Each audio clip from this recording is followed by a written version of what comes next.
Steve Jobs was born on February 24, 1955, in San Francisco, California, United States. His biological parents were Joanne Schiebel and Abdul Fattah Jandali, a Syrian immigrant. However, shortly after birth, Steve was adopted by Paul and Clara Jobs, who raised him in Mountain View, California, in what would later become Silicon Valley. As a child, Steve showed a strong interest in electronics. He attended Crittenden Middle School and later enrolled at Homestead High School in Cupertino.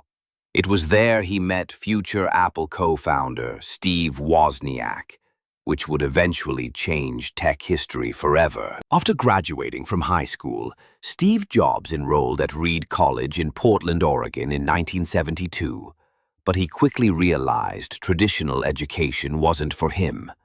After just one semester, he dropped out, though he continued auditing classes he was passionate about, like calligraphy, which would later influence Apple's design philosophy.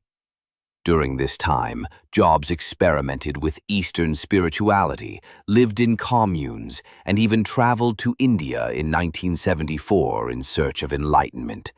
But soon, his path would shift toward technology.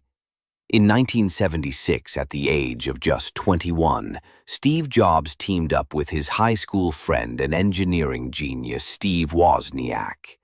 Together, in Jobs' family garage in Los Altos, California, they built the first Apple computer, the Apple I. With only a vision and $1,300 in startup money, they founded Apple Computer Company on April 1st, 1976. Their mission? To make computers simple, elegant, and accessible to everyday people. The Apple I wasn't much by today's standards, just a single motherboard. But it sold well, and it changed everything. It laid the foundation for what would become one of the most revolutionary companies in history. After the success of the Apple I, Steve Jobs and Steve Wozniak launched the Apple II in 1977, one of the first mass-market personal computers. It was a major success, and by the age of 25, Jobs was already a millionaire. In 1984, Apple released the revolutionary Macintosh, the first consumer computer with a graphical user interface. Jobs unveiled it in dramatic fashion, making history with the famous 1984 Super Bowl ad.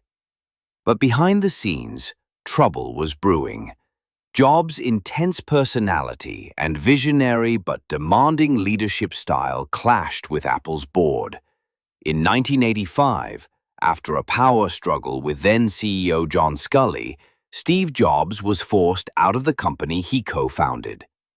Undeterred, Jobs founded a new company called NeXT, focused on building high-end computers for education and business. Around the same time, he also bought a small animation studio from George Lucas, which he renamed Pixar.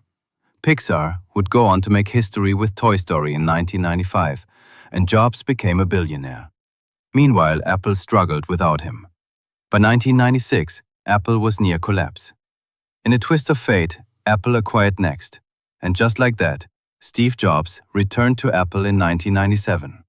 What came next would redefine the tech industry forever. When Steve Jobs returned to Apple in 1997, the company was on the brink of collapse.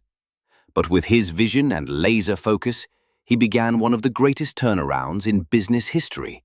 In 1998, Apple launched the colorful and sleek iMac G3, a bold redesign of the personal computer. It was a hit, helping Apple re-establish itself as a force in tech. Then came the real revolution. In 2001, Jobs introduced the iPod, a simple device that let users carry 1,000 songs in your pocket. It transformed the music industry and made Apple a household name. But the biggest leap came in 2007, when Jobs unveiled the iPhone. With its touchscreen interface, internet access, and sleek design, the iPhone changed how people communicate, work, and live. It was a moment that redefined modern technology. Jobs wasn't done. In 2010, he launched the iPad, creating a new category of portable computing. Under his leadership, Apple products weren't just tools, they were beautiful, intuitive extensions of human creativity.